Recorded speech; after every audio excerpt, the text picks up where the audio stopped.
23 ya conectados. Muy bien, pues ya estamos grabando, pues me da muchísimo gusto, muy buenas tardes a todas y todos, me da muchísimo gusto recibir a nuestra querida magistrada presidenta, la doctora Eva Barrientos Cepeda, quien la verdad, déjenme decirles, es un honor, es un gusto y generosamente nos aceptó, pese a la agenda que trae muy complicada, nos aceptó pues dar una charla, pues en un tema que van a ver ustedes que el tema es de sus moles, como decimos coloquialmente, pero aparte en otro tema, en un contexto que es bien interesante, que también le encanta, que es el tema de los órganos administrativos electorales, concretamente pues de los órganos locales administrativos electorales, que pues obviamente como ustedes saben pues ella fue parte importante también del órgano administrativo electoral, el único a nivel nacional que se llama OPLE, que es el OPLE Veracruz. Me voy a permitir dar una pequeña lectura de su súper extenso síntesis curricular. Ella es licenciada en Derecho con mención honorífica, doctora en Derecho Público por la Universidad Veracruzana, en coordinación con la Universidad Nacional Autónoma de México. Es especialista en valoración racional de la prueba y óptica de la perspectiva en género por la Universidad de Girona, España, y tiene un máster en Derechos Humanos con perspectiva de género y paridad político-electoral por la Universidad Castilla-La Mancha. Elaboró en el Tribunal Electoral de Veracruz, así como en la Sala Superior y en la Sala Regional Jalapa del Tribunal Electoral del Poder Judicial de la Federación, donde colaboró en 2 sentencias galardonadas por la Asociación Mexicana de Impartidores de Justicia en el 2015. Ella ha sido catedrática, también es catedrática por oposición en la Universidad Veracruzana y a nivel posgrado en la Universidad de Jalapa de la materia de Derecho Electoral, así como en la Universidad Iberoamericana de Puebla, titular del Seminario de Investigación 2 e integrante del Comité Doctoral en Derecho Electoral de la Escuela Judicial Electoral del Tribunal Electoral del Poder Judicial de la Federación, modalidad mixta, primera y segunda generación. Ha colaborado en distintos libros y realizado diversas publicaciones de artículos. Es autora, del libro Violencia Política contra las Mujeres, Infografías. En 2015 fue designada por el Instituto Nacional Electoral como consejera electoral del Organismo Público Local Electoral del Estado de Veracruz. El 28 de marzo del 2019, la Cámara de Senadores del Congreso de la Unión, a propuesta de la Suprema Corte de Justicia de la Nación, la nombró magistrada de la Sala Regional Jalapa, correspondiente a la tercera circunscripción plurinominal electoral del Tribunal Electoral del Poder Judicial de la Federación, y actualmente se desempeña como magistrada presidenta. Les comento un pequeño antecedente, si me lo permite, mi querida presidenta.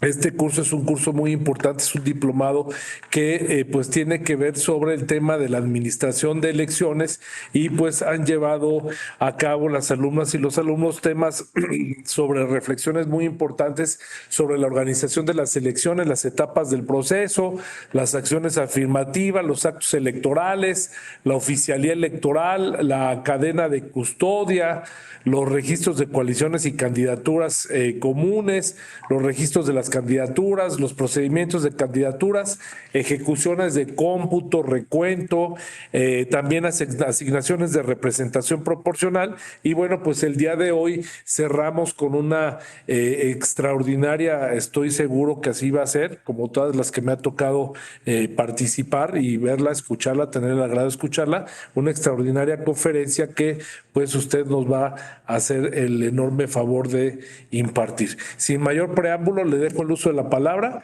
y adelante, mi querida magistrada presidenta. Muchas gracias por aceptar la invitación nuevamente. Muchas gracias, maestro Ramón. Qué gusto estar con ustedes. Muy buenas tardes a todas y todos. Y bueno, pues ya vi el programa, aquí me hicieron favor ahorita de imprimírmelo, y efectivamente tuvieron ustedes a grandes ponentes sobre este tema de el diplomado de administración, del diplomado en la administración de las elecciones. Y bueno, pues ya entonces ya tienen ustedes idea, digo, una pintadita, porque la verdad es que la gente a veces solo cree que, salvo que esté uno en la materia electoral, que la materia electoral o lo que hacemos nosotros es poner la casilla el día de la elección y nosotros ver si las impugnaciones de los medios de impugnación respecto a elecciones, ya vieron ustedes que es mucho más, no solo son poner la casilla y calificar o verificar que haya sido apegado a la voluntad ciudadana los resultados en las casillas, sino es mucho más.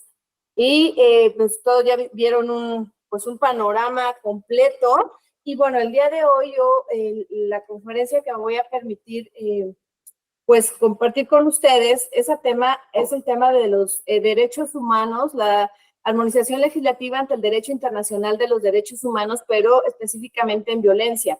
Como sabemos, y seguramente lo vieron en esta pintadita, la verdad es que los derechos políticos electorales tardaron mucho en reconocerse como derechos humanos. Sin embargo, después ya están reconocidos en diversos tratados internacionales y vamos a ver en materia de violencia política que en todo el desarrollo que vieron ustedes, en cada una de las etapas, lamentablemente, en el registro de candidaturas, en los procedimientos de candidaturas, en la asignación de representación proporcional en campañas, precampañas, en el ejercicio del cargo, lamentablemente estos procesos electorales ahora son acompañados por violencia política en contra de las mujeres. Vieron, por lo que veo, vi en registro de candidaturas y en candidaturas independientes, vieron el tema de paridad. Entonces, bueno, ya ahora ya tenemos una igualdad, digamos, numérica. Sin embargo, pues esta igualdad numérica va apegado primero de una simulación, muchas veces están las mujeres, pero quien está gobernando atrás son los hombres. Por eso es que muchas veces se ejerce violencia porque no se convoca o no se registra a las mujeres que realmente quieren participar. Afortunadamente no en todos los casos, pero sí en muchos casos y sobre todo en aquellas comunidades rurales, en los municipios se da muchísimo esta situación. Entonces, me voy a permitir compartir una presentación para que puedan ir siguiendo esta.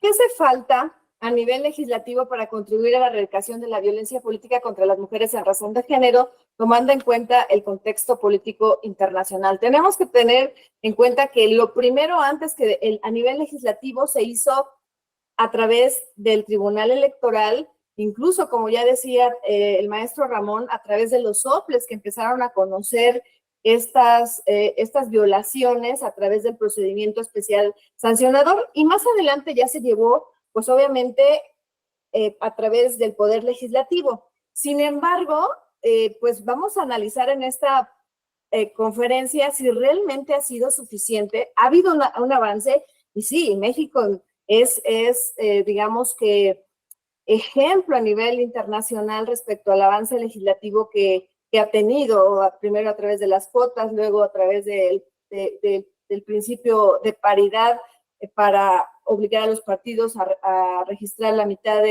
de candidaturas mujeres y la mitad de hombres, y luego el principio de paridad de todo, y luego en 2020 la regulación de la violencia política. Pero ¿ha sido suficiente realmente esto?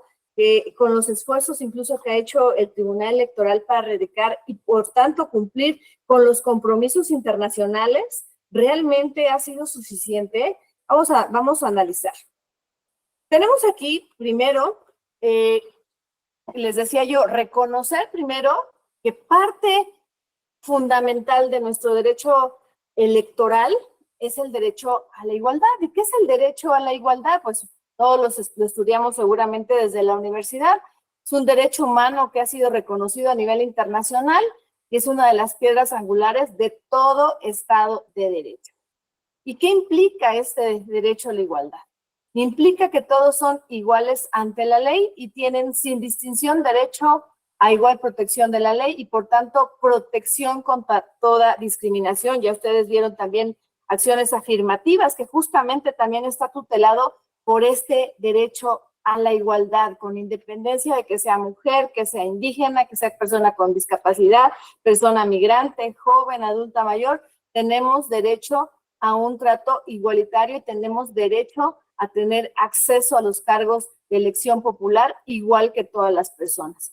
Y esto obviamente está reconocido en primer lugar en el artículo 7 de la Declaración Universal de Derechos Humanos y el artículo 24 de la Convención Americana sobre Derechos Humanos. En México, el artículo 4 de nuestra Constitución reconoce, en específico sobre el tema que estamos viendo hoy, la igualdad ante la ley del varón y la mujer. Y bueno, hace rato les decía, ¿por qué hay que respetar el derecho de igualdad? Porque es un derecho humano. Sin embargo, lamentablemente y sobre todo a lo largo de la historia, bueno, el origen de la violencia contra las mujeres en razón de género es justamente que no se respeta este derecho a la igualdad.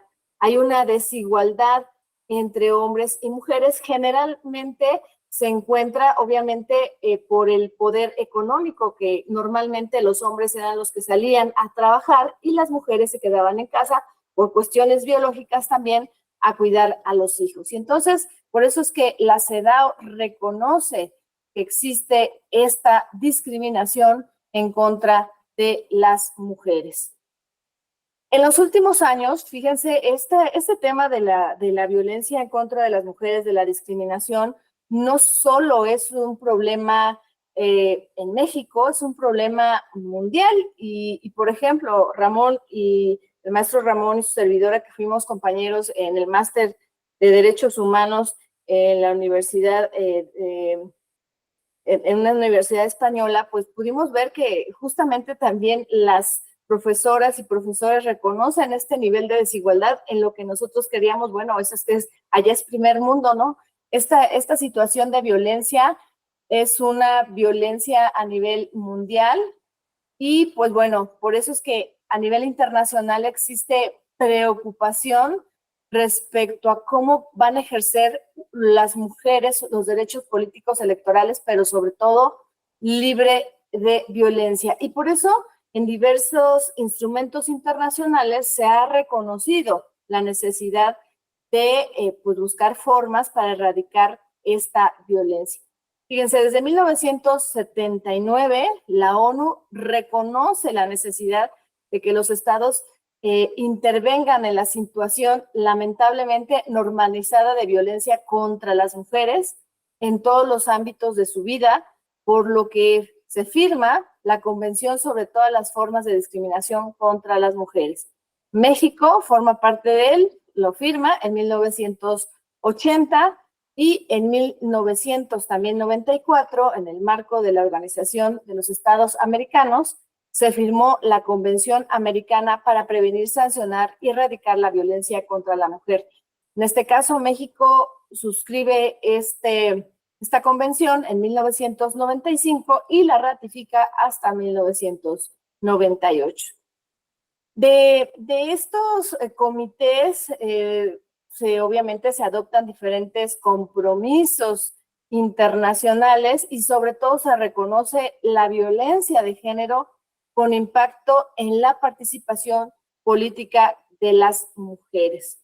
Y es así que en diversos marcos jurídicos internacionales, pues establece este reconocimiento a la igualdad y se rechaza desde luego la violencia política en contra de las mujeres, como la CEDAW, la Convención de los Derechos Políticos de las Mujeres, la Convención de Belén do Pará, donde se señala específicamente que las mujeres tienen derecho al acceso igualitario a las funciones públicas de su país y a participar en sus asuntos públicos, incluyendo la toma de decisiones. Y les decía yo aquí, en México, desde luego que ya está reconocido este derecho al acceso igualitario y están en los cargos públicos, desde luego, pero lamentablemente es un ejercicio del cargo en el cual, pues, muchas de ellas son violentadas.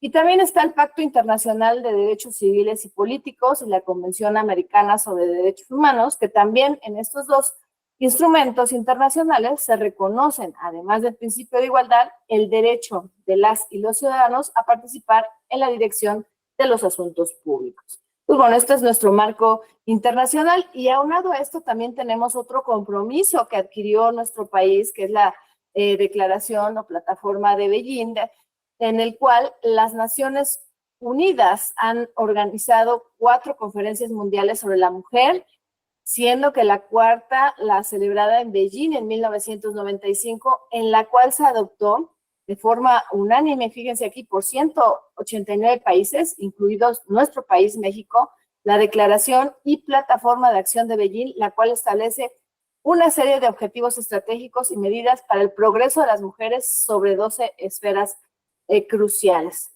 La mujer y la pobreza, educación y capacitación de la mujer y la salud, la violencia contra la mujer y los conflictos armados, la mujer y la economía, la mujer en el ejercicio del poder y la adopción de decisiones, mecanismos institucionales para el adelanto de la mujer, los derechos humanos de la mujer y los medios de difusión, la mujer y el medio ambiente y la niña. Y bueno, aquí en esta plataforma, entre otros objetivos estratégicos respecto al tema que estamos viendo, específicamente se adoptó de establecer medidas integradas para prevenir y eliminar la violencia contra las mujeres. Estudiar las causas y las consecuencias de la violencia contra la mujer y la eficacia. Fíjense aquí, es a donde va sobre todo, hasta donde quiero llevar esta plática. Y la eficacia de las medidas de prevención. ¿Realmente han sido eficaces estas medidas a las cuales se ha comprometido a implementar nuestro país? Se ha implementado, eso no me queda duda, vamos a ver más adelante cuáles, pero ¿realmente son eficaces? Eliminar la trata de mujeres y prestar asistencia a las víctimas de la violencia derivada de la prostitución y la trata de mujeres, entre otros compromisos. El compromiso para terminar con la discriminación, fíjense aquí también en esta misma plataforma, el 15 de septiembre de 2015, en seguimiento a esta declaración, 80 líderes mundiales se reunieron en las Naciones Unidas para comprometerse personalmente a poner fin a la discriminación contra las mujeres al año 2030 y anunciaron medidas concretas y cuantificables para iniciar un cambio rápido en sus países. Esto es, ya estamos a menos de 7 años para que se cumpla y en nuestro país, por ejemplo, tendríamos que cumplir justo que ya no haya violencia política en contra de las mujeres. Estamos a 6 años y medio de que tengamos que cumplir con ese compromiso a 2030. Y bueno, vamos a ver cuál es uno de los comunes denominadores que se establecen en los instrumentos internacionales. Ya vimos que es una preocupación internacionales. Pues bueno, contienen determinados principios que deben ser aplicados al interior del Estado partes, como son el de igualdad, el de participación activa de las mujeres, entre otros.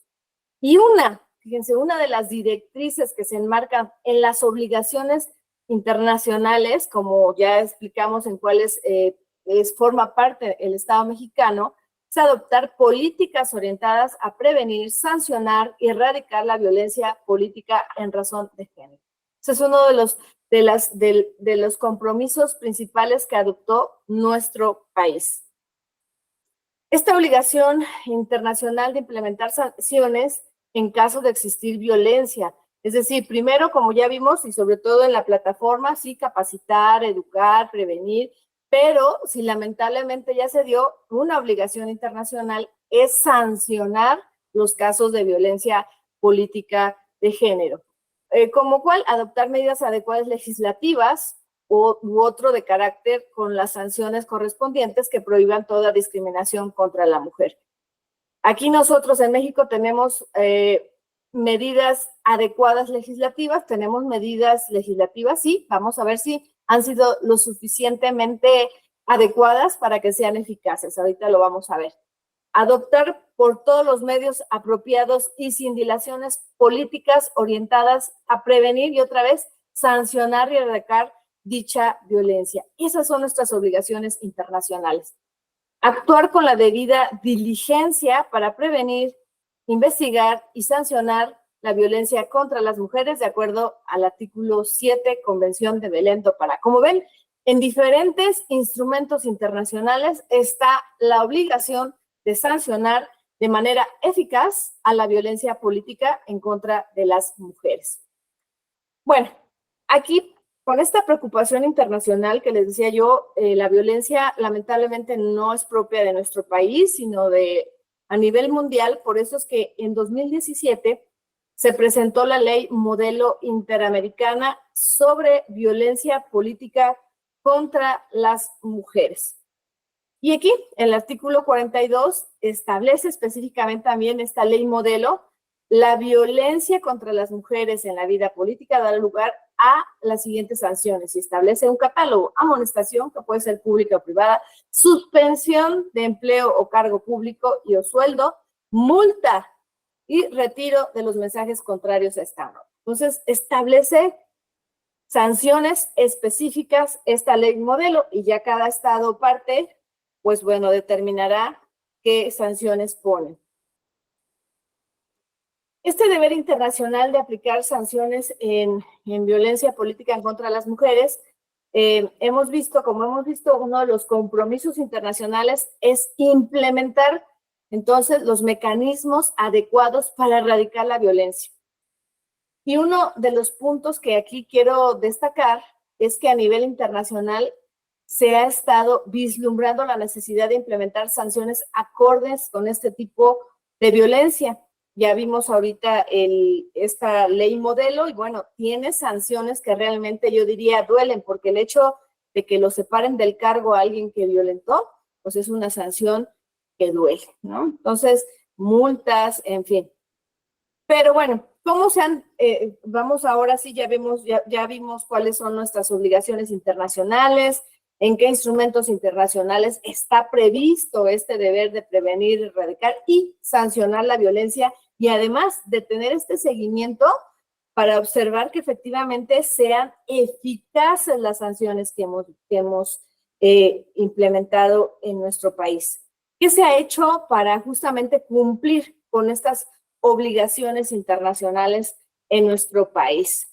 Bueno, pues finalmente, sí, les he dicho, sí se ha habido un gran esfuerzo. Se trató de reconocer en 2020 a pesar de que pues ya había en varias otras legislaturas propuesta el reconocimiento de la violencia, sin embargo se logró hasta 2020. ¿Y qué detonó justo que en México se tuviera una perspectiva de género ya tanto por el legislativo como por los tribunales, sobre todo por el legislativo? Pues es un caso emblemático, ustedes saben, el campo algodonero, donde justamente se habla de una violencia de género y justo ahí se vincula a nuestro país a tener una perspectiva de género. Entre otras cosas, en la sentencia de la Corte Interamericana impuso al Estado medidas de reparación, entre las cuales destacan las siguientes: incluir perspectiva de género en las investigaciones, utilizar los protocolos y manuales en la materia, continuar con la estandarización de todos los protocolos, servicios periciales y de impartición de justicia utilizados para investigar todos los delitos que se relacionen con desapariciones, violencia sexual y homicidios de mujeres, la implementación de programas y cursos permanentes de educación y capacitación, derechos humanos y género, perspectiva de género, superación de estereotipos sobre el rol social de las mujeres. Fíjense, esto puso en la escena internacional a nuestro país, que no tenía esta perspectiva de género en muchos temas, en el tema legislativo, en el tema judicial, en fin. Y fue así, bueno, que como ustedes saben, además del caso Rosendo Radillo y el que acabamos de ver, que en 2011 ya hay una reforma constitucional en donde pues establece que los tratados internacionales firmados por México reconocen derechos humanos, están al mismo nivel que la Constitución, lo que llamamos o reconocemos como bloque de constitucionalidad. Y esta reforma al artículo primero, pues representa la oportunidad de exigir a las autoridades que respeten, protejan y garanticen todos los derechos humanos a todas las personas, pero además con algo, con un principio que se llama principio de progresividad. Lo que ya se hubiera ganado, no podemos regresarlo. Entonces, ya tiene muchos años esta reforma, pero sí fue un parteaguas en nuestro país. Se estableció que todas las personas deben promover, respetar, proteger y garantizar los derechos humanos.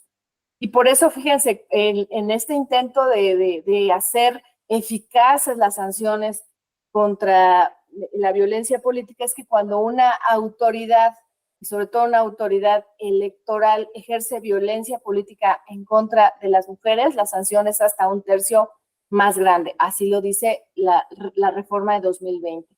También se dispuso que el Estado deberá prevenir, investigar, sancionar y reparar las violaciones a los derechos humanos en los términos que establezca la ley. Y en este caso, bueno, ya dijimos que la violación a la igualdad a través de la discriminación a las mujeres, pues finalmente es la transgresión a un derecho humano y por tanto se debe sancionar. Obliga a realizar una interpretación progresiva y pro persona al analizar cualquier cuestión relacionada con los derechos humanos, como es el caso de los derechos políticos de las mujeres. ¿Qué normas a nivel secundario se han emitido para erradicar la violencia? Como les decía hace un rato, desde luego que ha habido un gran esfuerzo en México y hay que reconocer el avance que ha habido por parte de nuestro poder legislativo y que, bueno, ha sido también a base también de mucha presión de sociedad civil y desde luego precedentes también del Poder Judicial, en este caso preciso, del Tribunal Electoral del Poder Judicial de la Federación. Fíjense, y aquí nada más quiero que les diga que ha costado mucho porque en 2007 se reconoce que hay diferentes tipos de violencia por violencia de género, es decir, por el hecho de ser mujeres, se violentan por ese simple hecho y por eso en 2007 se escribe la Ley General de Acceso de las Mujeres a una Vida Libre de Violencia.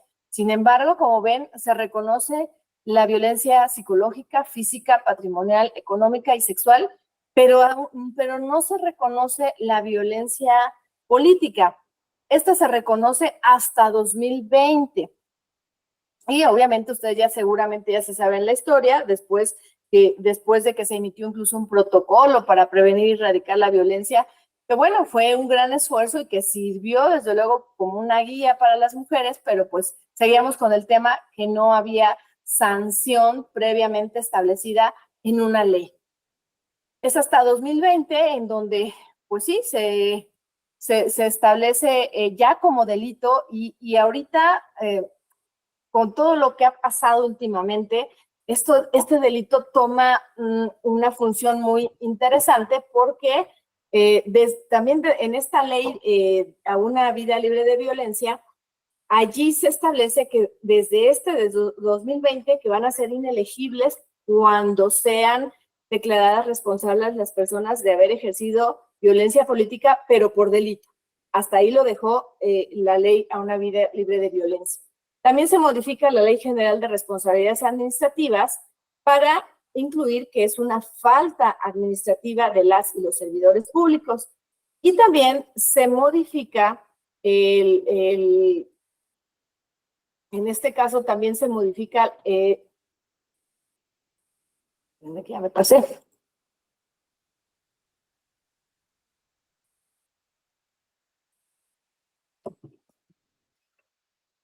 Bueno, se modifica también el la Ley General de Procedimientos para establecer la Ley General del Sistema de Medios de Impugnación en materia electoral para establecer, reconocer la que ya se venía haciendo. El JDC se establecía para reconocer y conocer estos casos de violencia política de género, aunque con una situación especial. El JDC, como sabemos, es un medio de impugnación que tiene como finalidad restituir el derecho político electoral violado, no de sancionar.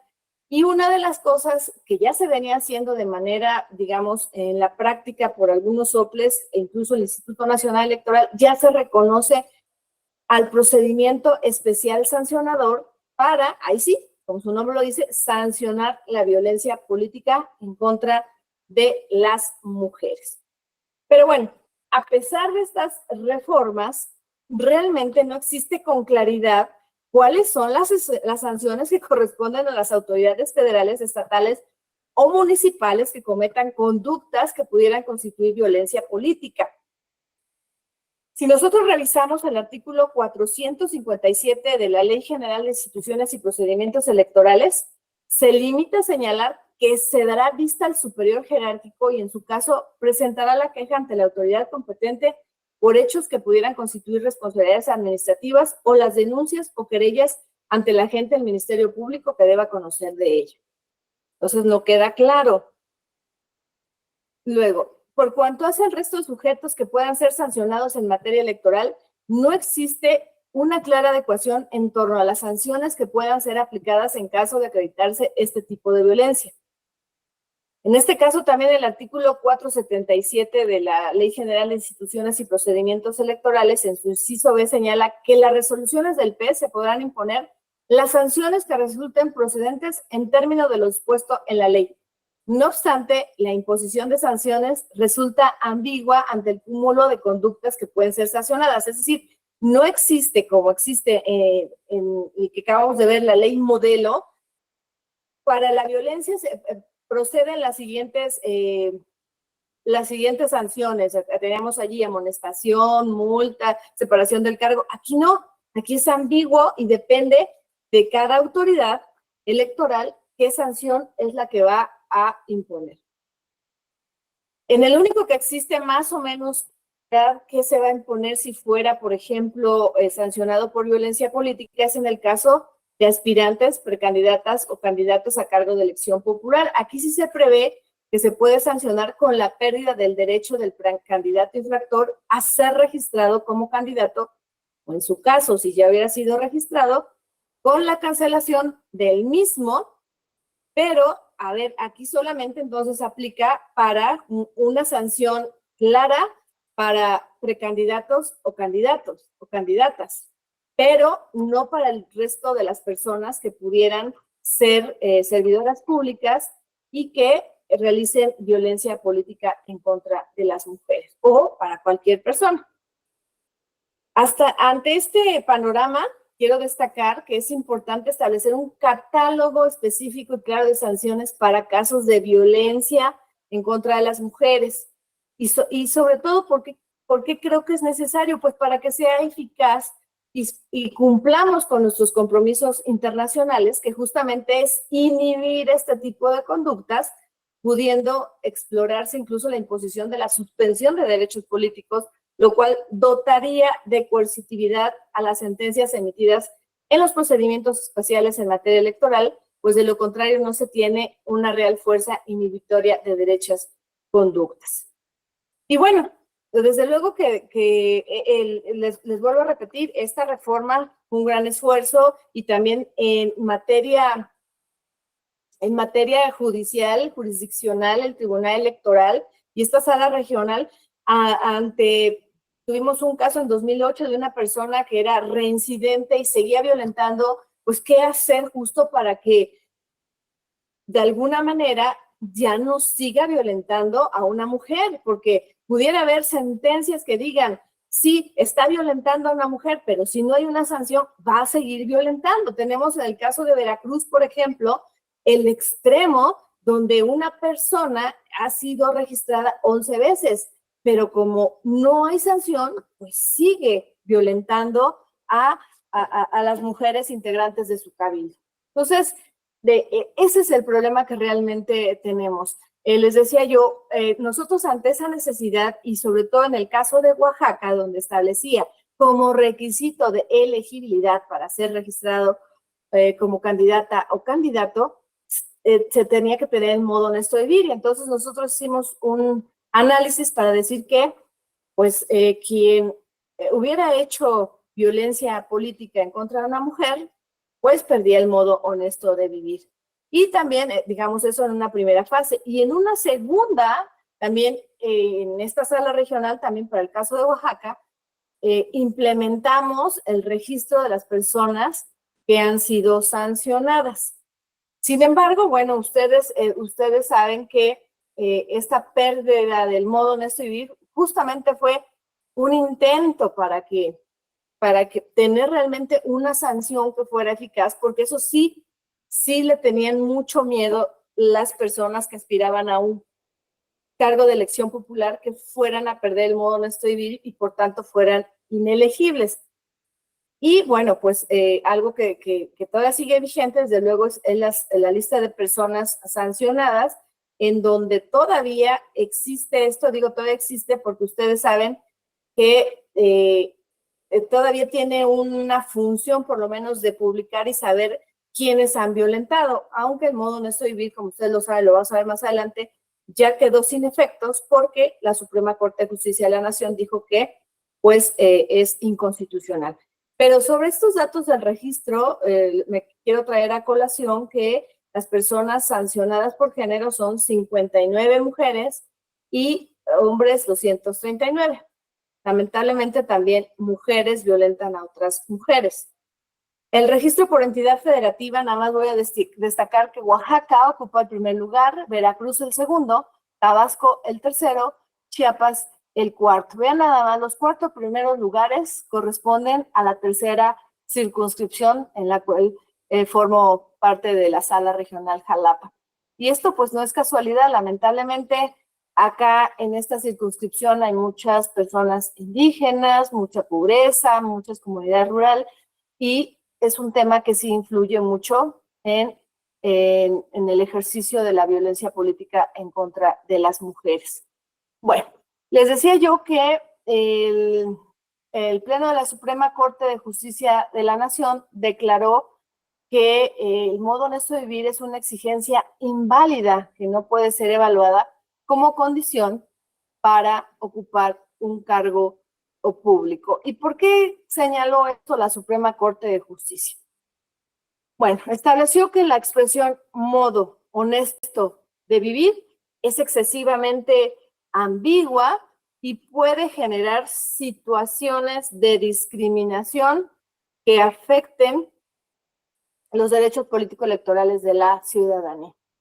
Y la legislación en materia electoral no se observa que como parte de las sanciones, otra vez vemos ahí, o sea, no está establecido como parte de las sanciones de los procedimientos especiales sancionadores que se prevea la pérdida del modo honesto, es decir, no está tipificado. Y si vamos a sancionar, tiene que estar previamente establecida qué sanción va a corresponder y qué es lo que les digo, que no tenemos nosotros un catálogo claro de cómo se va a sancionar este tipo de conductas.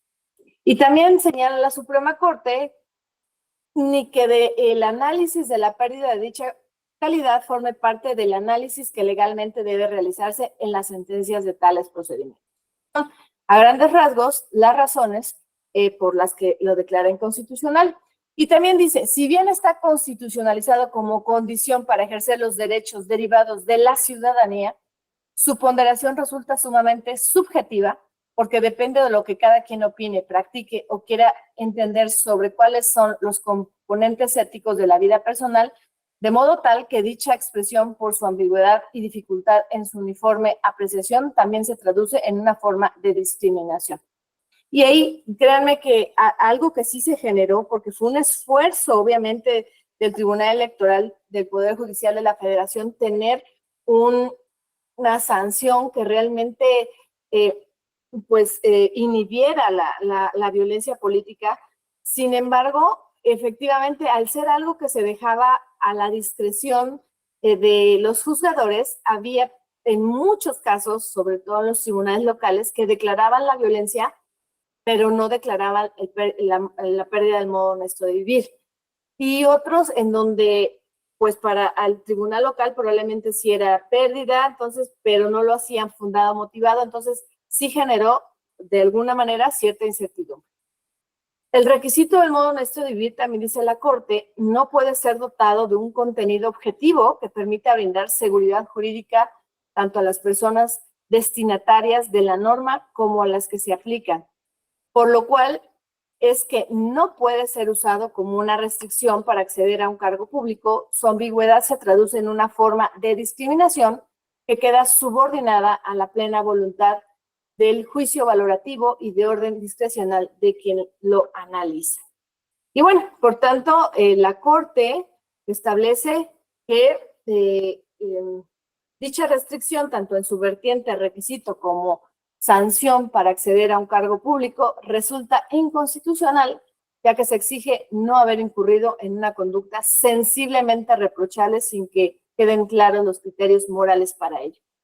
Y por eso, bueno, es que ya derivado de esto, bueno, ya no tenemos ninguna sanción clara cuando alguien haya ejercido violencia política en contra de las mujeres, sobre todo porque, como ya vimos, en la Ley General de Instituciones y Procedimientos Electorales, pues no existe una claridad de sanciones. Así es que entre este panorama, pues obviamente a mí me parece que no estamos cumpliendo con la claridad con la que estamos obligados por los tratados internacionales. No tenemos sanciones hasta el momento reales. Debo reconocer que también como parte de este esfuerzo y sobre todo aquí por trabajo de la sociedad civil que estuvieron trabajando diversas iniciativas, se logró la reforma constitucional 3 de 3 contra la violencia, lo cual desde luego que también se reconoce y se agradece y es un gran avance, porque, bueno, ¿cuáles han dicho que van a ser inelegibles también algunas personas cuando, sobre todo por el tema de violencia política contra las mujeres en cualquiera de sus modalidades, ya sabemos también por deudores alimenticios o personas que hayan violentado sexualmente, pero ojo, fíjense, aquí el artículo 38 constitucional habla por sentencia firme por la Comisión Internacional de Delitos. Y entonces, aquí habla de varios, contra la vida, la integridad corporal, contra la libertad, seguridad sexual, el normal desarrollo psicosexual, por violencia familiar equiparada o doméstica, violación a la intimidad sexual y por violencia política contra las mujeres, pero lo deja acotado a como estaba ya en la Ley General a una vida libre de violencia, que es a delitos, cuando la persona sea responsable de delitos. Y entonces, en ese caso, pues no podrá ser registrada como candidata para cualquier cargo de elección popular. Entonces, ¿qué es lo que tenemos aquí? Les digo, ¿sí es un gran avance? Pues sí, pero deja fuera la materia electoral. Y entonces, ¿qué es lo que sucede? Pues realmente está siendo eficaz o no esta sanción ahora. Y lo traigo a colación porque, a ver, sabemos que algo que siempre es valorado de nuestro tribunal electoral es que nosotros resolvemos rápido y bien. Sin embargo, en delitos, aun cuando ya estaba desde la reforma de 2020 reconocido como delito electoral, las mujeres no están acudiendo realmente a denunciar en materia penal.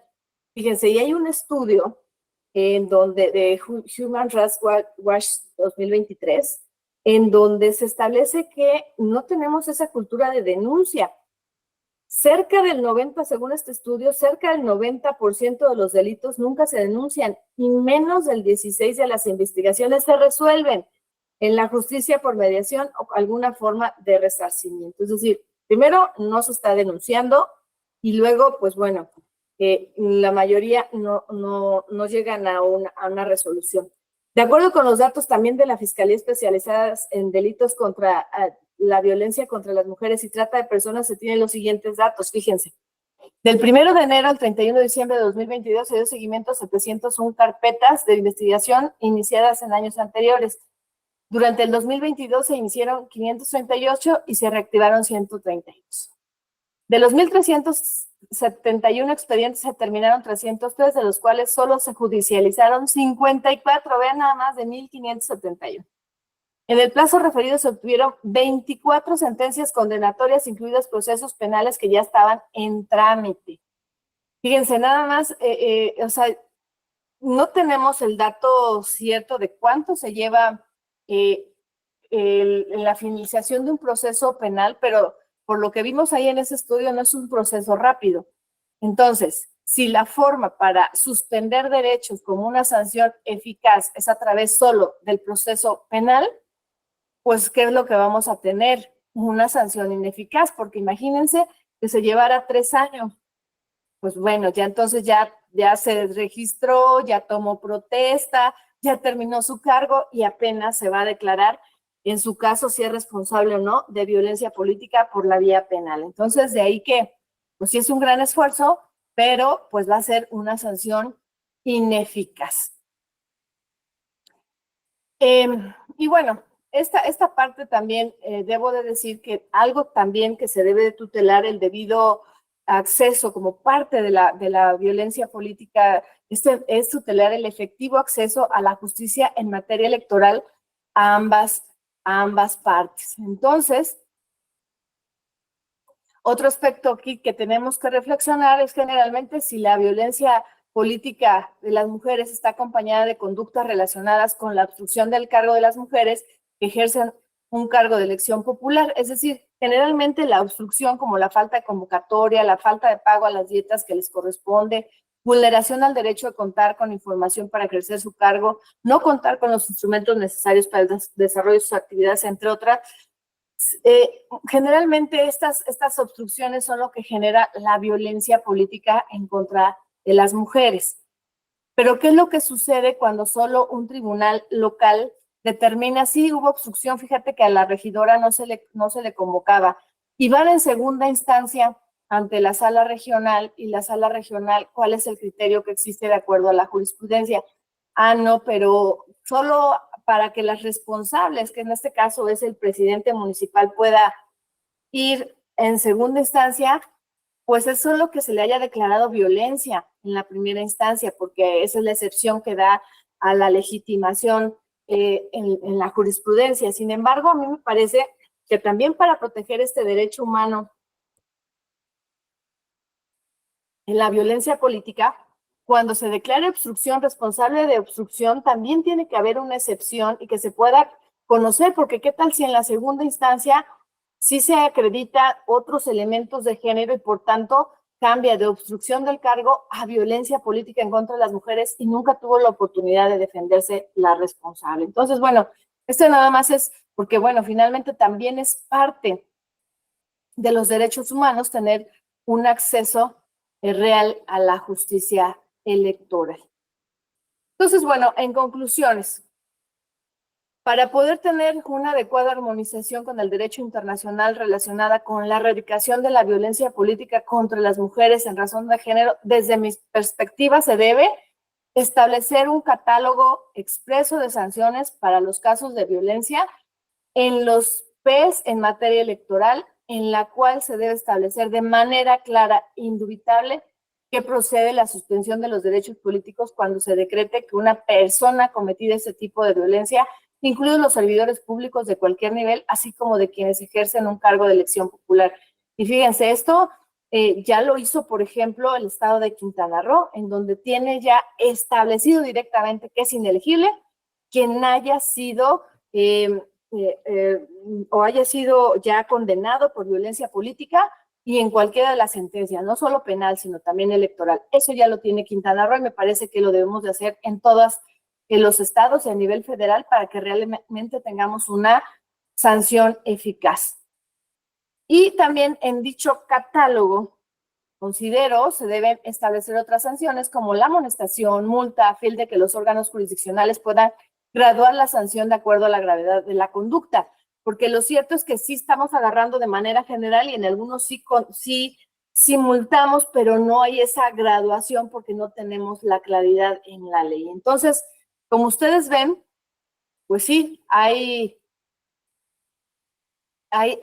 avances, sin embargo, pues que falta. Y otra cosa que me parece que también debemos de implementar, ahí sí me queda duda de qué forma, no se ha hecho sobre todo el seguimiento de qué pasa después de que se dicta la sentencia. ¿Realmente paró la violencia? ¿Tuvo efectos benéficos, incluso benéficos para toda la sociedad? Entonces, me parece que esto nos está faltando para realmente tener en cuenta si estamos cumpliendo con nuestras obligaciones internacionales de sancionar y erradicar la violencia política en contra de las mujeres, y sobre todo con la trascendencia de que se trata de la violación a un derecho humano. De mi parte sería todo y quedo a sus órdenes para comentarios o preguntas. Muchísimas gracias. Pues excelente exposición, mi querida presidenta. La verdad es que estábamos comentando, me gustaría previo a cederle el uso de la palabra que así lo desea hacer. Fíjese que hay un tema que sé que a usted le gusta mucho, mi presidenta, que es el tema de la posición y la postura que deben de tener los órganos públicos locales electorales ante la violencia política en razón de género. Es decir, usted sabe que hay un observatorio de participación política de las mujeres en cada estado y a nivel nacional, pero vamos, a manera concreta, quisiera hacerle dos preguntas bien especiales. La primera, tal pareciese que en unas partes el tema de la BPG y de la violencia en contra de la mujer va muy firme, va muy de la mano con esa reforma que nos comentó magistralmente del 2019 y 2020.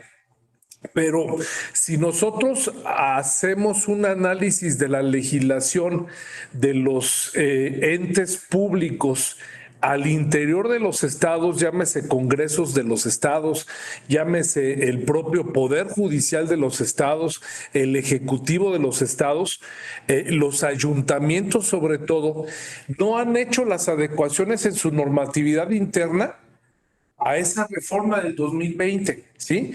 Y creo que una brecha, un hueco muy grande es que también tal pareciese que a nivel nacional, pues está el observatorio de un estado, el observatorio de otro, el observatorio nacional, y cada quien va con su percepción de las cosas, cada quien va con su legislación de las cosas. Este tema, al ser tan delicado, vamos, que es un tema que más que nada, no, aparte de ser de interés público, es una deuda social que tenemos como sociedad con las mujeres. ¿Cree usted que fuese importante implementar medidas y legislaciones comunes que tuvieran un piso mínimo para que se respetara a nivel nacional? Porque usted sabe que la legislación, ahorita lo comentó usted, nos toca Chiapas, nos toca Oaxaca, nos toca Veracruz, y ahí se dan un sinnúmero de violaciones a la norma, y la Sala Regional Jalapa tiene que estar sacando criterios, vamos enmendando la página a los errores legislativos en ese sentido.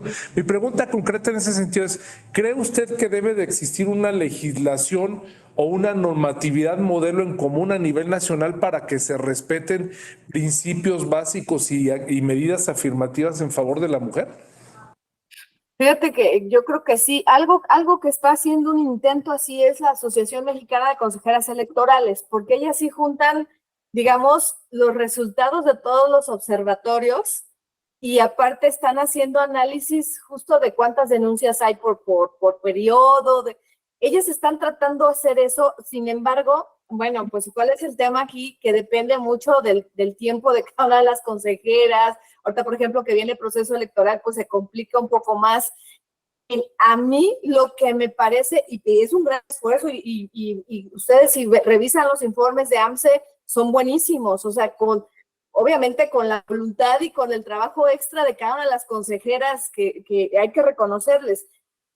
Sin embargo, a mí, por ejemplo, sí me parecería, acabo de ir a una conferencia del Sistema Nacional Anticorrupción, que decían, bueno, es que sí, cada estado tenía sus temas así para ver qué podían hacer, pero no estaba obviamente sistematizado, no había algo que concentrara toda la información. Por ejemplo, el tema, este Sistema Nacional tiene todo el tema de quienes dan su declaración patrimonial, o sea, tiene un control completo, y por eso pues, se puede dar un estudio, porque, a ver, para implementar políticas públicas, que es lo que necesitamos realmente también para erradicar la violencia, no solo la parte legislativa, sino estas políticas públicas, que es que a mí también donde yo creo que no hay este seguimiento, pero es que no tenemos justo alguien encargado que haga este diagnóstico luego alguien que dé la implementación a la política pública, que puede ser legislativa también, desde luego derivada en una legislación,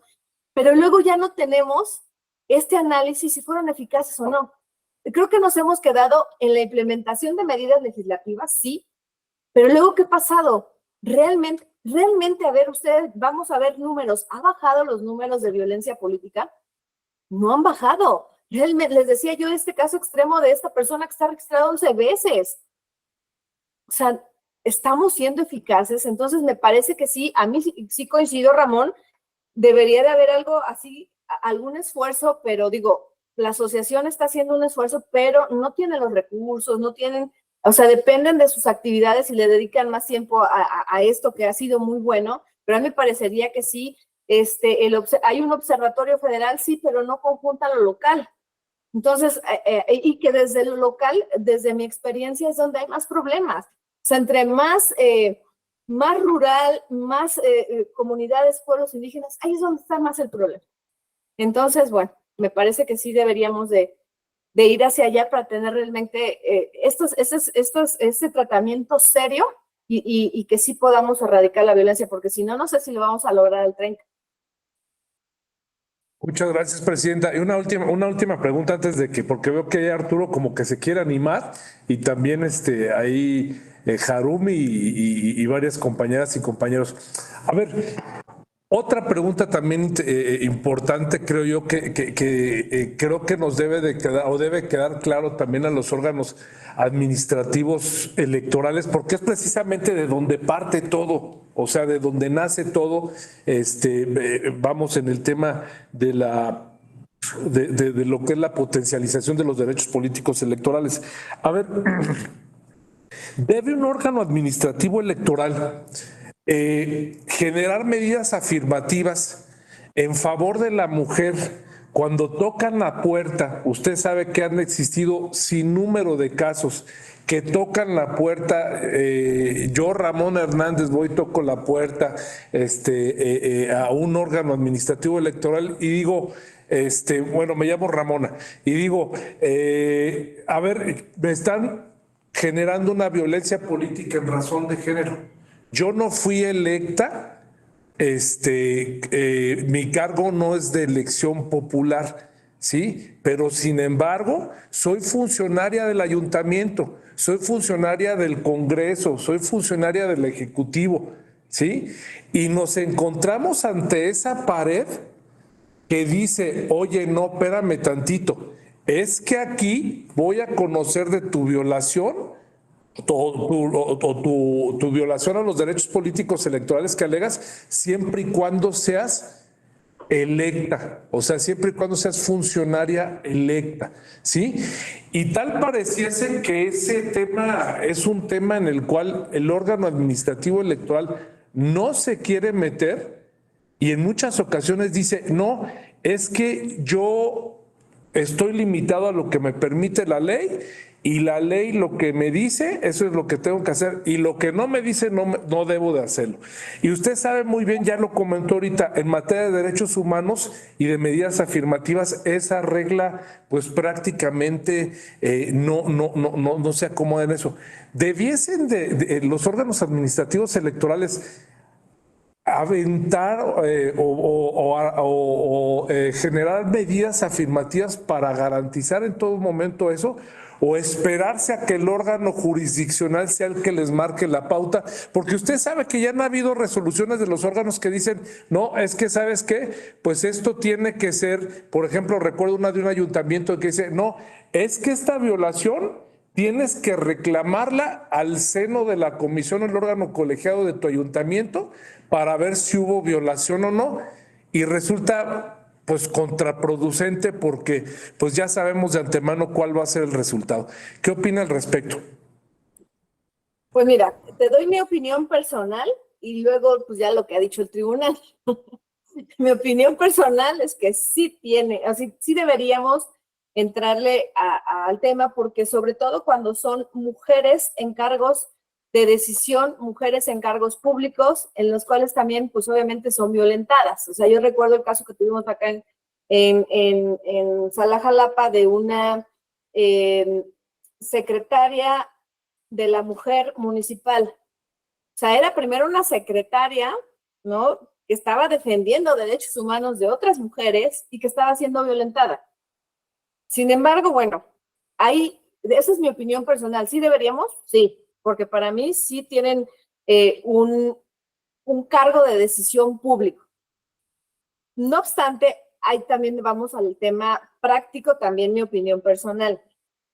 Realmente, o sea, es abrir también una puerta enorme que me parece que debería estar, pero en la práctica no tenemos ni los soples, ni los tribunales locales, ni el Tribunal Federal Electoral, el personal suficiente para atender todos estos casos, porque si tú abres a eso, imagínate cuántas directoras hay en los ayuntamientos, cuántas hay en la administración pública a nivel estado, a nivel federal. O sea, es abrir una puerta enorme, hablando de cantidad. No nos daríamos abasto. La verdad es que digo, salas regionales, por ejemplo, por ponencia tenemos 6 secretarios de estudio y cuenta y 6 de apoyo. Los OPLES, algunos tienen más personal, pero la mayoría están muy limitados. Entonces, bueno, sí sería bueno, pero también una reforma integral en la que también le dieran más posibilidad, digamos, en recursos humanos y materiales a los organismos electorales. Eso sería lo ideal. Porque si lo dejamos así, que digo que eso sería lo ideal, sí, pero ahorita como estamos también me parece que pues igual nos saturaríamos, ¿no? Y bueno, por el otro lado, pues ya el Tribunal Electoral, la Sala Superior ya ha dicho en diversos precedentes que necesariamente tienen que ser mujeres electas para que pueda ser competencia electoral, si no, no es electoral. Entonces, bueno, ese tema pues ya está determinado por los propios precedentes de nuestro tribunal. Muchas gracias, mi querida presidenta. ¿Alguien desea hacer alguna pregunta? Yo tengo muchas, pero la verdad es que no, la clase no es para mí. A ver, Harumi, adelante, por favor. Y José Roberto después. Hola, buenas tardes a todas y a todos. Magistrada, qué gusto escucharla, la verdad, una ponencia muy interesante, muy práctica, la verdad, con información muy concreta. A mí me llamó mucho la atención la gráfica que ponía de las entidades que tienen mayor índice de violencia, porque aparte son sectores vulnerables, ¿no? O sea, aparte de ser mujer, pertenecen a un sector vulnerable con características muy específicas. Pero también me llama la atención que no aparece el Estado de México. Yo soy del Estado de México y me he percatado que pues en el Estado de México generalmente no se denuncia, o si se llega a denunciar, pues a lo mejor se queda atorado, ¿no? En algunas instancias.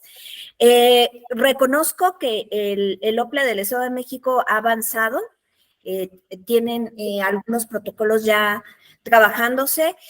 Sin embargo, también me preguntaba, hace 3 años, una candidata de determinada fuerza política en Valle de Bravo fue violentada, secuestrada, no sé cuántos días, y resulta ser de que prefirió renunciar. Entonces dice uno, ¿qué pasó ahí? ¿Cómo la apoyó el instituto? ¿Qué acciones en pro de ella y de su familia? Porque muchas veces me agreden a mí, no hay problema, pero que se metan con mi familia, ay, ay, ay. Entonces, y eso, como usted bien lo decía, no están preparados los soples, yo creo que ni el INE, ni las escaleritas, las autoridades electorales, para poder darle esa confianza a las personas precandidatas y candidatas de que sus familiares también van a estar bien, ¿no? O sea, tendrán que hacer convenios, alianzas con las fiscalías, o sea, es un mundo, se vuelve un mundo, ¿no? Y creo yo que todavía falta mucho trabajo por hacer. Bueno, pero aparte de mi comentario, tengo una duda. Dentro de su experiencia, nosotras como mujeres, ¿cómo podríamos apoyar para que se pueda consolidar una prueba muy eficaz que demuestre la violencia política en razón de género?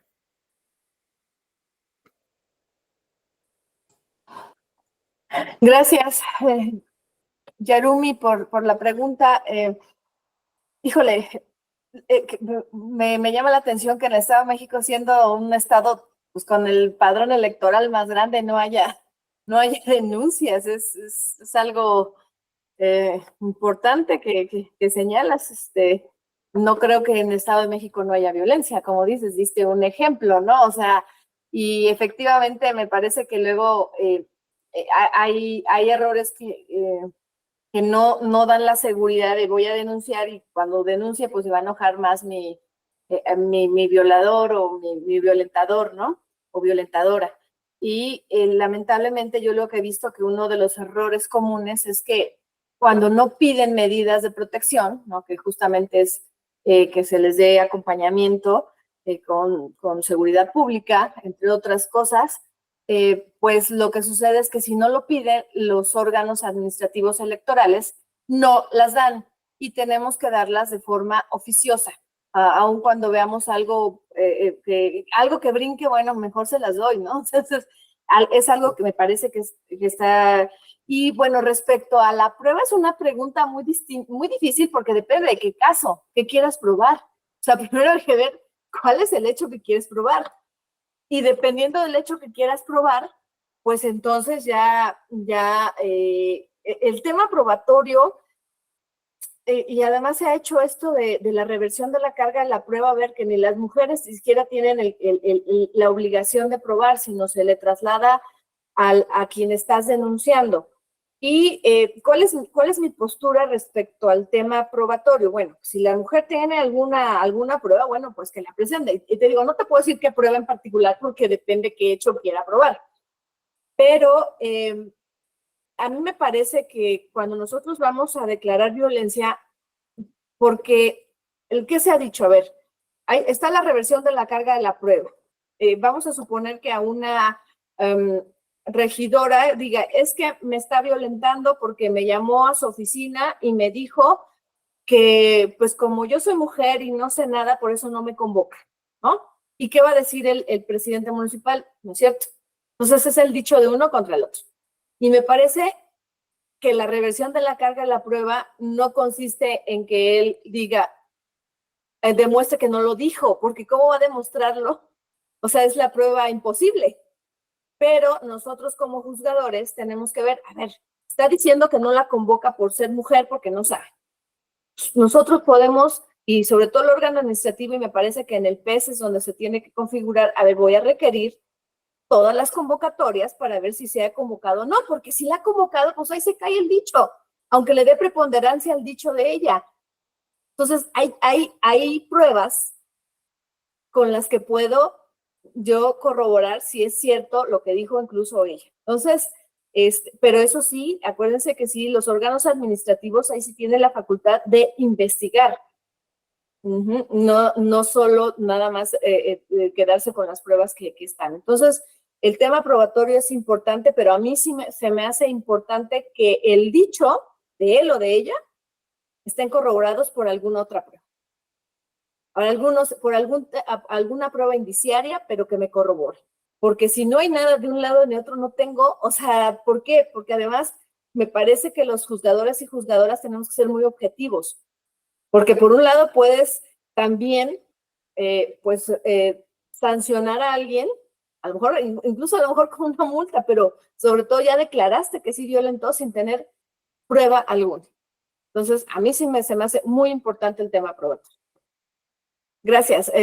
Vi que levantó la mano, no sé si primero Andrés o José Roberto. José Roberto levantó primero la mano. Ok. Gracias, amigo Andrés. Buenas tardes a todos.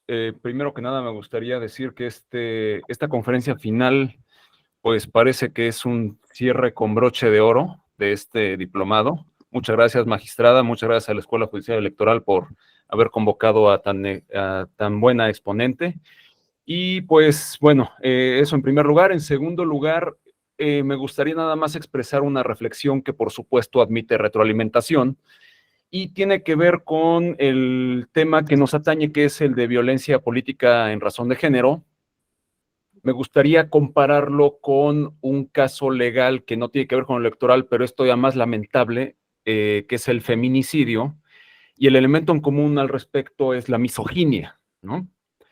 Entonces, creo que apuntó usted algo muy importante con respecto a la violencia en razón de género, que tiene que ver con que el tratamiento legislativo, la labor legislativa que se haga al respecto, pues no ha sido suficiente. ¿Por qué lo digo? ¿Por qué lo sostengo? Porque desde que se le dio un tratamiento jurídico al homicidio de la mujer, al ocupar la terminología de feminicidio y dar un tratamiento jurídico especial, socialmente hablando se creería que ese delito iría a la baja porque socialmente se estaría desmotivado a cometer ese delito.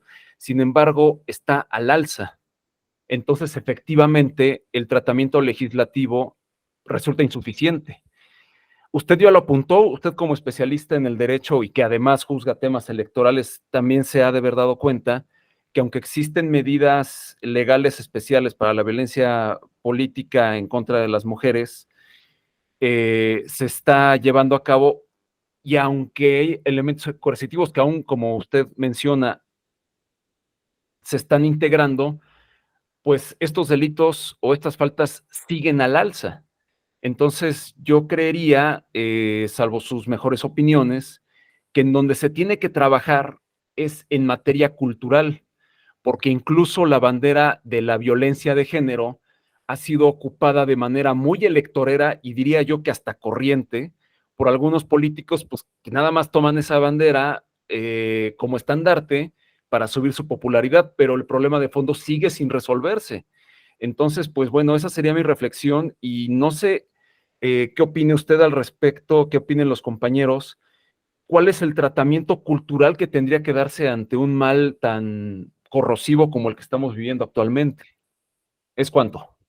Gracias, José Roberto. Pues sí, coincido totalmente contigo. Ahorita me estoy yendo con la parte legislativa, pero no, efectivamente me parece que uno de los compromisos es la prevención y la prevención es lo más importante y la prevención tiene que darse desde la educación y la educación no digamos ya como ahorita que nosotros ya somos adultos, bien que mal hecho ya estamos, sino tiene que darse desde la educación básica, kinder, primaria, secundaria, con una educación básica de derechos humanos. O sea, es que el problema es tema de derechos humanos. Primero, la mayoría de la gente pues no sabe qué son los derechos humanos, por qué tenemos que respetarlos, o sea, me parece que esas bases éticas también tienen que estar desde la educación básica. Y totalmente de acuerdo, tenemos que apostarle sobre todo a la educación. Y ya si a pesar de esta prevención se dan, bueno, pues entonces lo que dije en mi conferencia, bueno, por lo menos tener sanciones claras, un catálogo de sanciones claras, que no lo tenemos ahorita, ¿no? Digo, pues sí están los delitos donde sí están las sanciones claras, pero el problema es cuánto tiempo se tardan en resolver. En nuestros tiempos, la verdad es que los plazos electorales son muy cortos y donde, pues eso le quita la eficacia, ¿no? Gracias, José Roberto. ¿A vos te levantar la mano, José Roberto? No, Andrés. Ok, Andrés. Gracias. Gracias, buenas tardes, gracias. Bueno, agradecer a la Escuela Judicial y a usted, magistrada, por la conferencia. A mis compañeros también felicitarlos, pues ya prácticamente concluimos este diplomado. Y aprovechando, ¿qué se podría hacer en un momento dado cuando una persona que violenta a una mujer se le puede sancionar con la llamada ley de tres? En las presidencias municipales, sobre todo, o en los municipios más bien, si a mí me sancionan, voy a poner ejemplo a mí, si a mí me sancionan, pues puedo poner a mi sobrino, puedo poner a mi hermano al cargo y yo gobernar a través de él.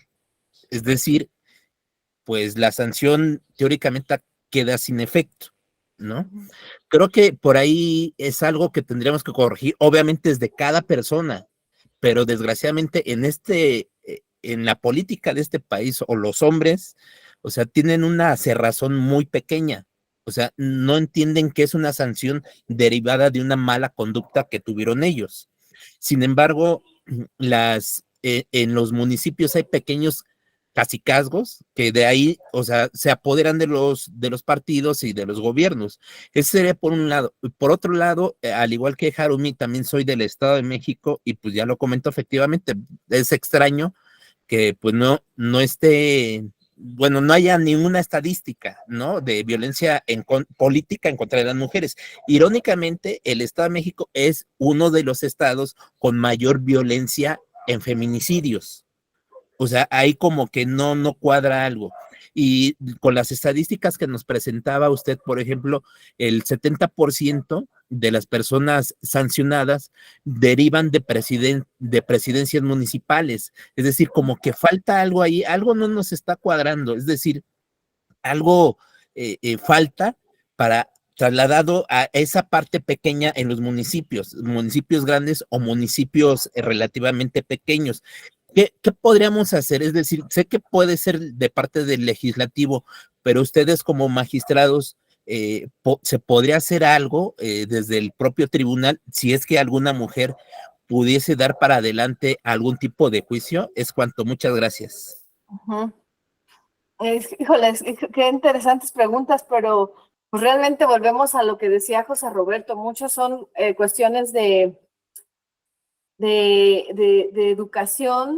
educación cívica, porque nosotros como tribunal, o sea, por ejemplo, tendría que hacer su propio partido el hecho de que por qué va a poner a su hermano, o va a poner a su hija, o va a poner a su esposa, o va a poner a su papá, ¿no? O a su hijo, cuando a él le quitan la candidatura por ser inelegible, y entonces pone a alguien que, como bien dices, va a poder estar atrás. Lamentablemente ese es un problema más profundo que tendría que tener sobre todo más reglas claras en el propio partido, ¿no? Poner esos candados, porque si no, pues sí se van a seguir estos cacicazgos y que sí, efectivamente, en los municipios son gobernados siempre por una o dos familias. Eso es algo que no podemos cerrar los ojos, porque a nosotros, si no existen estos candados en los partidos, que nos han llegado muchos asuntos, pues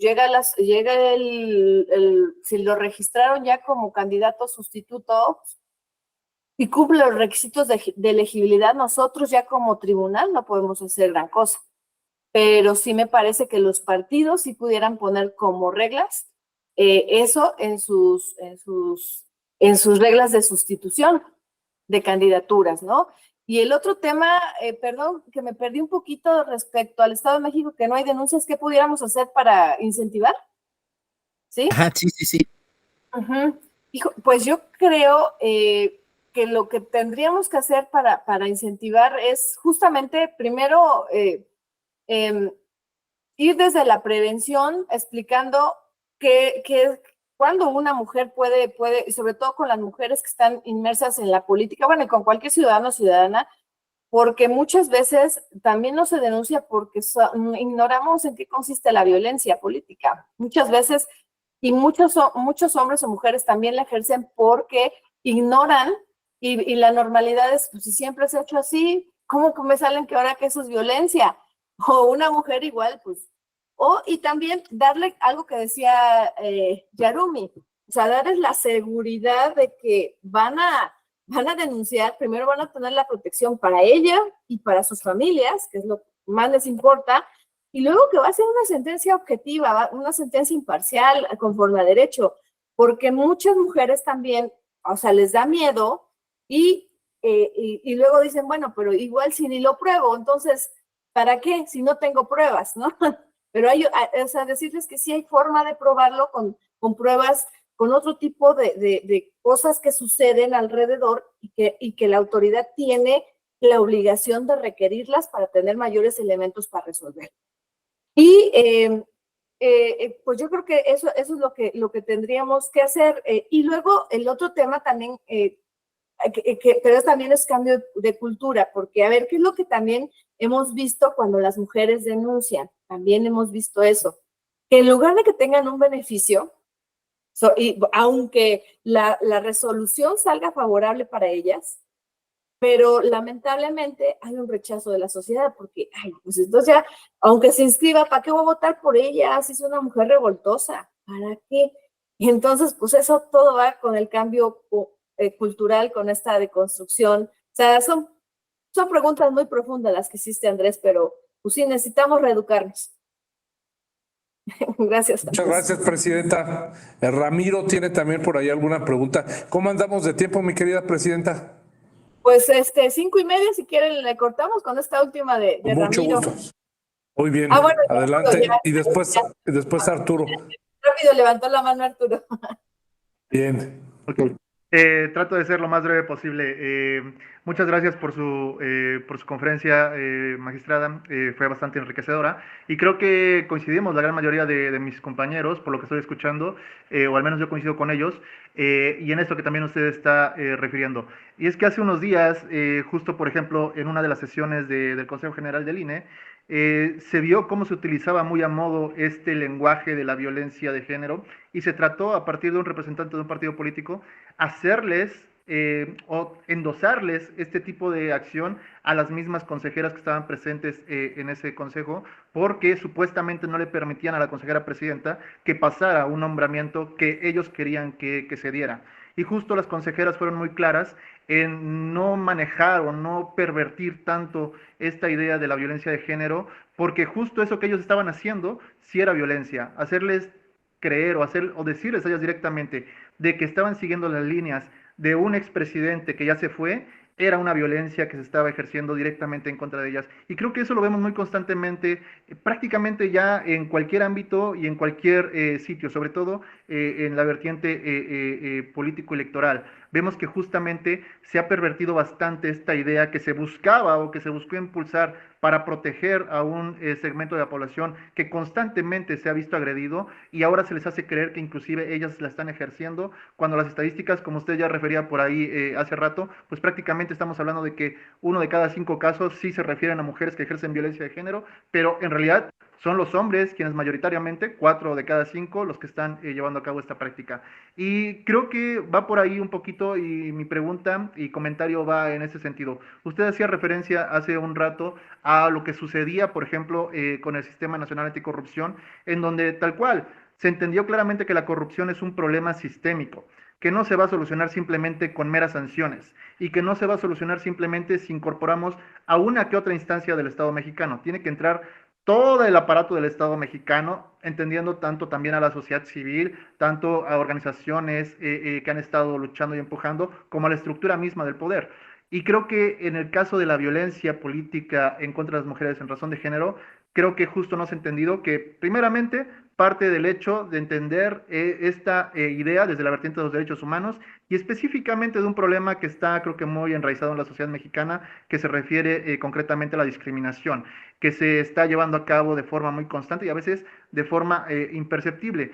Mi pregunta va en este sentido. Usted ya hablaba justo de estas actitudes, estas acciones preventivas que se tienen que llevar a cabo, de este trabajo colaborativo, de establecer una serie de sanciones que justamente nos permitan, digamos que detener un poco el avance en torno a, pero en este momento en el que nos encontramos, ¿cómo está percibiendo usted desde el poder, en este caso judicial, desde la vertiente electoral, cómo está percibiendo la recepción por parte de otros actores del sistema político mexicano en torno a este tema? ¿Sí quieren entrarle a tratar de prevenir y a corregir esto en el largo plazo, porque no se va a corregir ni en el corto ni en el mediano plazo, o bien simplemente lo están tomando como una bandera que justo les pudiera funcionar, digamos que en cierto momento, pero que saben que más adelante, como hemos visto, por ejemplo, aquí a lo largo del diplomado en ciertos temas, pues se va a desinflar y ya va a terminar desapareciendo, o simplemente la gente va a terminar olvidándose que existe esta problemática y que justo como ya referían mis compañeros, es bastante grave porque en contextos y en lugares que uno consideraría que habría más denuncias, pareciera ser que el tema es prácticamente imperceptible. ¿Cómo lo está percibiendo usted? ¿Hay una actitud de colaboración, de entendimiento y de trabajar a futuro o no existe todavía eso en este momento? Yo creo que así como tú dices, hay quienes solo lo toman como bandera, sí, ¿sí? Pero también hay personas comprometidas. Y sobre todo, digo, yo efectivamente coincido que no va a ser algo a corto plazo, o sea, nos falta mucho tema y sobre todo el tema cultural. O sea, mientras no trabajemos el tema cultural, no cambiemos, va a ser muy difícil porque justamente hemos tenido mucho avance legislativo, pero no se han visto los resultados por este tema cultural. Y me parece que poco a poco, o sea, yo entiendo, por ejemplo, seguramente lo vieron en acciones afirmativas, pero últimamente ha habido un rechazo a las acciones afirmativas. Incluso vieron la propuesta de reforma que iba, en primer lugar, fue la propuesta de reforma hecha casi por todos los partidos, ¿no? Me parece que en tema de violencia no vamos hacia allá, pero efectivamente tenemos que ser, yo les decía hace rato, tenemos que emitir sentencias muy objetivas, muy, muy imparciales, realmente apegado a lo que se probó en el expediente, porque si no también se va a perder la seriedad de la figura. O sea, y también tenemos que tener esa madurez, esa cultura, porque ¿qué es lo que está pasando? El otro día estaba hablando con unas personas, ¿qué es lo que pasa cuando una mujer no le da, o sea, por ejemplo, en mi caso juzgadora, ¿no? No le da la razón a otra mujer. No, pues es que ya no es aurora, o sea, como cree, o sea, no, nosotros como juzgadoras, mujeres o hombres, tienes que ser objetivo e imparcial. Entonces, me parece que vamos a ir avanzando poco a poco porque sí hay tanto mujeres como hombres comprometidos. Poco a poco sí tenemos aliados, o sea, yo sí lo he visto, lamentablemente está costando, hay resistencia todavía, pero vamos abriendo camino. Entonces yo creo que vamos bien, lentito, pero ahí vamos, ¿no? Y lo que hay que hacer, pues, es evidenciarlo. Pues sí, hemos avanzado, pero fíjense todo lo que falta todavía. Gracias, Ramiro. Arturo. Buenas tardes a todos. Arturo. Sí, buenas tardes a todos y todos. Un honor estar escuchando su ponencia, magistrada. Tenía un comentario también como pregunta, en parte para resolver un poquito lo que tenían no sé si resuelvan lo que preguntaba Yarumi y Andrés sobre el tema de por qué no hay tantas sanciones en violencia política de género, materia electoral menos en el Estado de México. Tengo entendido que incluso el INE ha estado pidiéndole exigiéndole al IEM que emita pues ahora sí una política clara sobre violencia política de género porque no habían hecho ninguna acción ni nada, o sea, era muy poco las acciones que habían hecho y bueno, sí era como, lo justificaban como que no tenían consejero presidente por el sensible fallecimiento de Pedro Zamudio, pero pues no sé cómo ves si hubiera algún mecanismo desde el tribunal o desde las salas regionales o de los tribunales locales para vigilar que realmente los OPLES estén vigilando que sí hagan, simplemente en políticas y que no se estén atrasando tanto por justificaciones como de que no tenemos al magistrado presidente a pesar de que había, sí, al consejo presidente a pesar de que tenían a una persona encargada de despacho y que aparte del Consejo General del IEM está integrado mayoritariamente por mujeres, realmente no habría como que tanta justificación de que no se hubieran hecho alguna acción o eso, ¿no? Algún mecanismo que pueda ayudar para vigilar que realmente los OPLES estén implementando acciones reales y no estén como hago un comunicado de prensa diciendo que estoy haciendo esto, pero realmente interno no lo han hecho porque incluso, según leí, había incluso quejas dentro del instituto porque había violencia política contra personas dentro del mismo instituto. Entonces, pero pues como se manejaba muy mal o se ocultaba por la misma gente del IEM, pues nunca se dio una luz y nunca hubo una, digamos que, sentencia en contra de algún funcionario dentro, ¿no?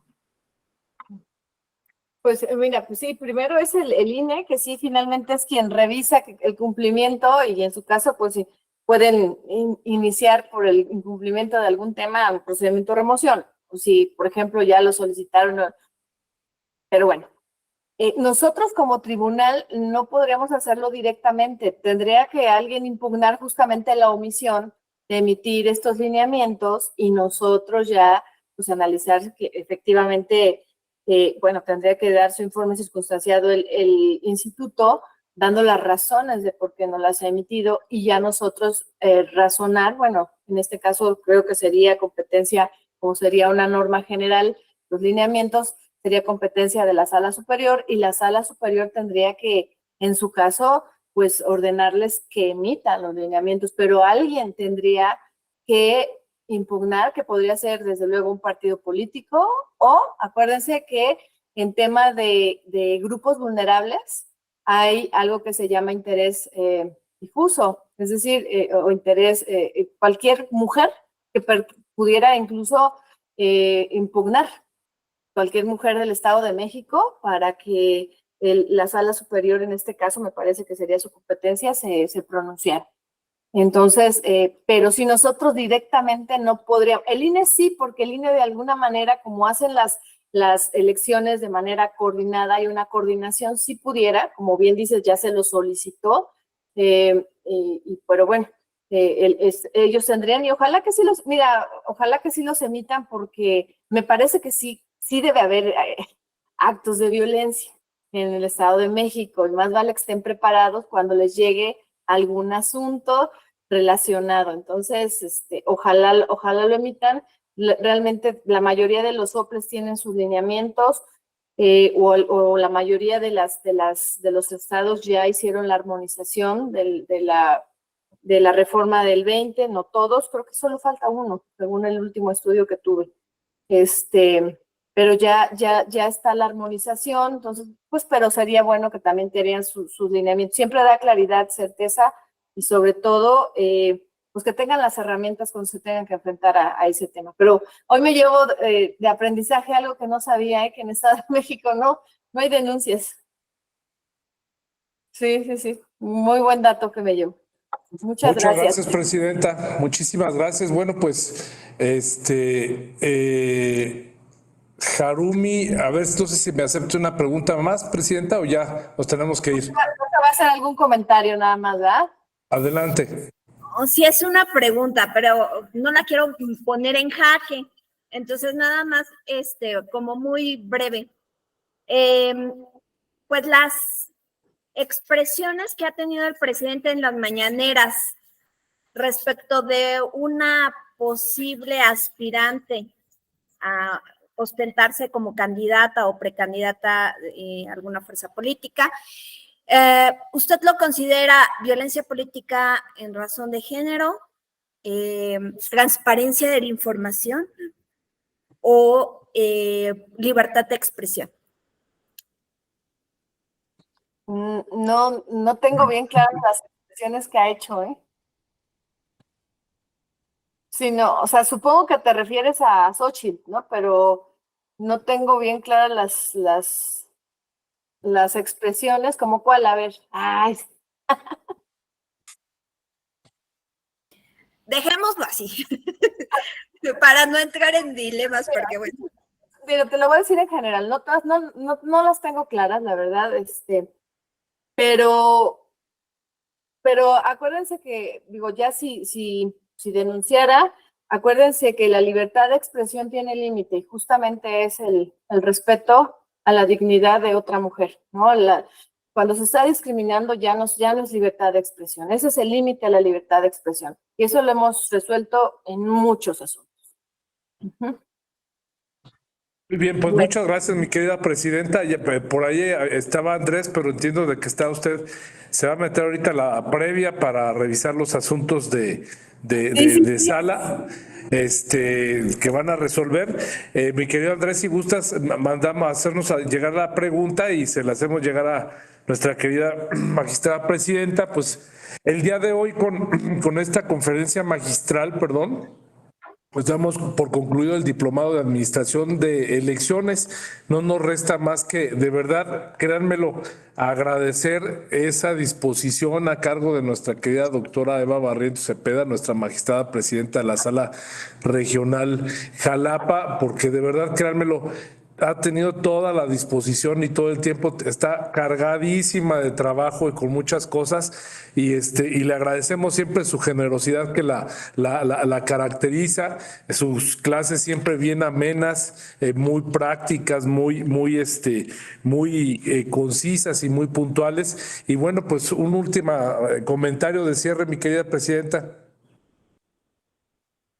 No, pues muchas felicidades a todas las personas que ya acabaron hoy el diplomado de administración de las elecciones. Justamente eso es lo que necesitamos, personas comprometidas, con ganas de seguir aprendiendo, y porque pues cada quien vamos a aportar nuestro granito de arena para hacer una mejor sociedad, y sobre todo ahora que vienen elecciones, para tener pues obviamente opiniones críticas, informadas, y que además pues lo transmitamos a nuestra gente cercana. Muchas felicidades. Gracias, un fuerte abrazo, mi querida presidenta. Muchísimas gracias. Un aplauso. Abrimos el micrófono para despedirla con un fuerte aplauso, por favor. Muchísimas gracias. Gracias, un abrazo fuerte. Gracias.